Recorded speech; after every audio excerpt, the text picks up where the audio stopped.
नवीन घराची चावी, भिंतीचा तो नवा रंग आणि स्वतःच्या हक्काच्या घरामध्ये टाकलेलं पहिलं पाऊल. घराचं स्वप्न पूर्ण होण्यासारखं दुसरं कुठलंही मोठं सुख नाही. पण आयुष्यभराची कमाई आपण तिथे पणाला लावलेलं असतं, बजेट जुळवलेलं असतं आणि हे सुंदर स्वप्न आपण विकत घेतो. याच सुंदर स्वप्नाला जेव्हा एका SMS ची नजर लागते, तेव्हा मात्र आपल्या पायाखालची जमीन सरकते. तो SMS असतो alert, your home loan EMI has bounced. कधीतरी अचानक हॉस्पिटलचा खर्च येतो, कधी आपली नोकरी जाते, कधी बिझनेसमध्ये तोटा होतो. कारण काही जरी असली, पण जेव्हा एखाद्या महिन्यामध्ये खात्यात पैसेच नसतात आणि EMI चुकतो, तेव्हा नेमकं काय होतं? बँक लगेच त्यांच्या गुंडांना पाठवून घर जप्त करते का? की सिबिल स्कोअरची तुमची कायमची वाट लागून जाते? इथे 90% लोक पॅनिक होतात आणि एक भयंकर चूक करतात, जी त्यांचं अख्खं आर्थिक आयुष्य आणि हक्काचं घर जे आहे ते उद्ध्वस्त करू शकते. आज आपण बँकेचे ते इनसाइडर नियम काय आहेत, कायदे काय आहेत ते डिकोड करणार आहोत, जे तुम्हाला आर्थिक चक्रव्यूहातनं बाहेर काढतील. पण हा फायनान्शियल मास्टर क्लास सुरू करण्याआधी एक महत्त्वाचं काम तुम्हाला करायचं आहे. तुमचं कष्टाचं घर आणि बँक अकाउंट सुरक्षित ठेवणाऱ्या अशाच कडक आणि प्रीमियम माहितीसाठी आपल्या पैसा पाणी चॅनेलला लगेच सबस्क्राईब करायचं. सबस्क्राईब केलं असेल तर बेल आयकॉनवर सुद्धा क्लिक करा आणि आपण आता सुरुवात करूयात. बँकांचा खरा खेळ काय असतो ते समजून घेऊया. सगळं काही पाहण्याआधी आपण होम लोनच्या EMIचा नीट अर्थ समजून घेऊ. EMI म्हणजे काय? तर दर महिन्याला तुम्ही बँकेला भरत असलेली एक ठराविक रक्कम. या रकमेच्या दोन महत्त्वाच्या गोष्टी असतात. एक म्हणजे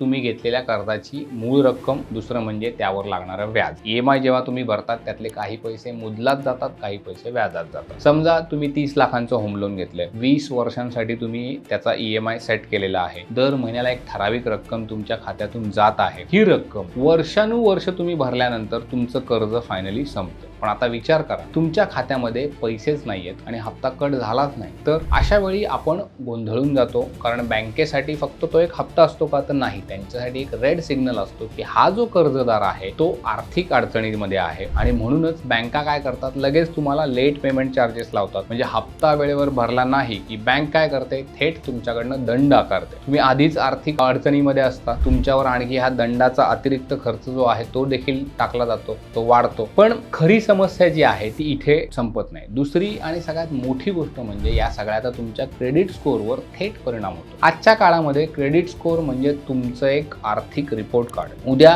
तुम्हाला पर्सनल लोन घ्यायचं असेल किंवा तुम्हाला कार लोन घ्यायचं असेल, क्रेडिट कार्डची लिमिट तुम्हाला वाढवायची असेल, तर या सगळीकडे तुमचा क्रेडिट स्कोअर सगळ्यात आधी तपासला जातो. जर एखादा हप्ता तुमच्याकडनं आधी मिस झाला असेल तर तो या रिपोर्टमध्ये लगेच दिसला जातो. एकदा दोनदा जर उशीर झाला तर काही लोकांना वाटतं की अरे काय होत नाही रे, चालतं. पण सारखंच असं होत असेल तर तुमचा क्रेडिट स्कोअर जो आहे तो अतिशय वेगानं खाली यायला सुरुवात होते आणि स्कोअर खराब झाला म्हणजे काय होतं की तुम्हाला भविष्यामध्ये कर्ज मिळणं तुलनेनं कठीण होतं. मिळालं तरी ते अतिशय जास्त व्याज दरानं तुम्हाला घ्यायला लागतं. प्रत्येक जण जाणून बुजून पैसे चुकवत नाही असं आहे का? नाही. काही वेळा परिस्थिती माणसाला मजबूर करते. अचानक घरामध्ये काहीतरी इमर्जन्सी आलेली असते, नोकरी जाते, व्यवसायात तोटा होतो किंवा तुमचं पगार कमी होतो. अशा वेळी लोक सगळ्यात मोठी चूक काय करतात तर ते म्हणजे बँकेपासून लपतात. बँकेचा फोन येतोय म्हणून ते उचलत नाहीत, मेसेज आला तर मेसेजला इग्नोर करतात, नोटीस आली तर घाबरून जातात. पण हे सगळं चुकीचं आहे. जर तुम्हाला हप्ता भरता येत नसेल तर सगळ्यात पहिली गोष्ट काय करायची, सरळ तुम्ही तुमच्या ब्रँचमध्ये जायचं. हे आता ऐकायला तुम्हाला विचित्र वाटेल, पण जेवढ्या लवकर तुम्ही बँकेला तुमची खरी परिस्थिती काय आहे ते सांगाल, तेवढ्या लवकर तुम्हाला मदत मिळण्याची शक्यता देखील वाढते. आणखी एक भयंकर प्रकार इथे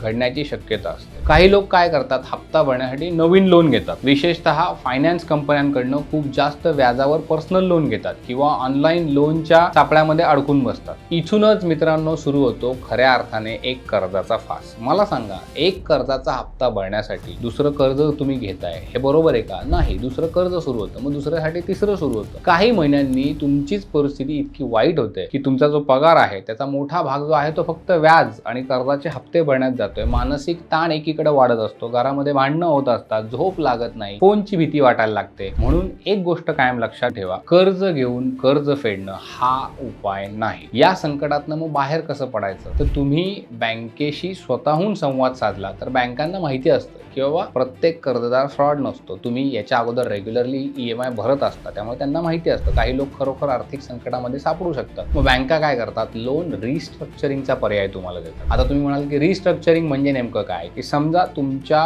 कर्जाचा घराचा हप्ता 35,000 रुपये आहे. सध्याच्या परिस्थितीमध्ये तुम्हाला तो भरणं मॅनेज होत नाही. मग बँका काय करतात की तुमचा लोनचा कालावधी वाढवतात, ज्यामुळे तुमचा महिन्याचा हप्ता थोडासा कमी होतो, की तुम्हाला मॅनेज होऊ शकतं. बजेट तुमच्या आटोक्यात येऊ शकतं. काही वेळा काही महिन्यांसाठी बँका तुम्हाला रिलीफ देऊ शकतात. यासोबतच जर हप्ता पेंडिंग असेल तर अनावश्यक खर्च पूर्णपणे थांबून घर वाचवण्याला तुम्ही सगळ्यात पहिली प्रायोरिटी दिली पाहिजे. ते सगळ्यात जास्त गरजेचं असतं. आता तुम्ही म्हणाल घर जप्त होतं का? हप्ता किती काळ भरला नाही तर हा धोका वाढतो. सुरुवातीला बँक काय करते, रिमाइंडर देते, नंतर तुम्हाला कॉल्स येतात, मेसेजेस येतात. सारखाच जर तुमचा EMI चुकत असेल तर तुमचं खातं डिफॉल्ट मध्ये जातं. मग इथून काय होतं, बँक आता कायदेशीर कारवाईला एक प्रकारे सुरुवात करते. काही वेळा काय होतं, बँका तुमचं घर जे जप्त करण्याची प्रक्रिया आहे ती सुरू करतं. म्हणजे एवढ्या कष्टानं तुम्ही घेतलेलं घर जे आहे ते सगळ्यात आधी धोक्यात येतं. हे एका रात्रीच होतं का? नाही. तुम्हाला कर्जदाराला वेळ दिला जातो, नोटिसा येतात, सेटलमेंटची संधी मिळते. तुम्ही सगळ्याकडे दुर्लक्ष केलं तर मात्र परिस्थिती तुमच्या हाताबाहेर जाते. अशा वेळी आर्थिक सल्लागाराची मदत जी आहे